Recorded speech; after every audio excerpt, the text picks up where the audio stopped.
Goeiemôre vriende en baie welkom by ons oordeenkings op hierdie donderdagoggend.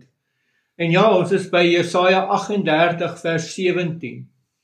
Nou, Hizkia is besig om te skryf oor hierdie intense siekte wat hy beleef het. 'n Siekte wat hy eintlik gedink het, en onthou die profeet het ook vir hom kom sê, hierdie siekte gaan uitloop op die dood.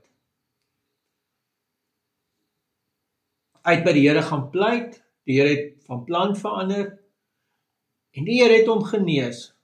Maar hierdie worsteling van hierdie siekte, hierdie worsteling met die Here. Kyk wat sê vers 17.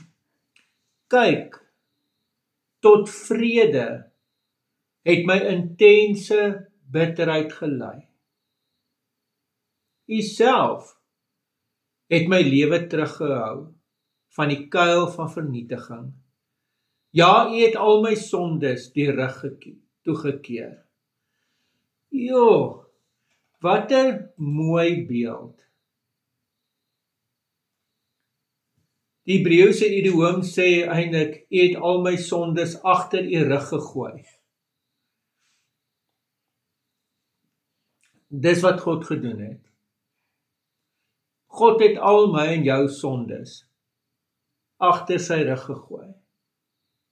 Stel nie meer belang daaraan nie. Hy kyk nie meer daaraan nie. Hy gee nie meer aandag daaraan nie. Want in Christus Jesus is dit vergewe.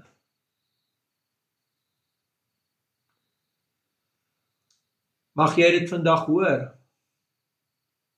Mag jy vandag hoor dat God al jou sondes die rug toegekeer het?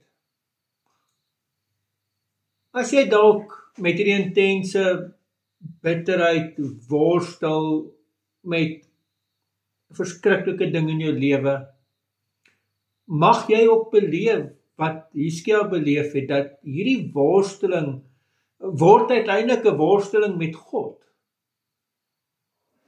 En dit lei tot vrede. Mag jy dit beleef. Amen.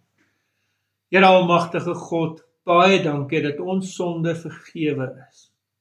Help ons om in hierdie vergifnis te leef, tot eer van u heilige naam. Amen.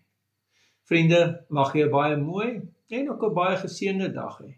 Totsiens.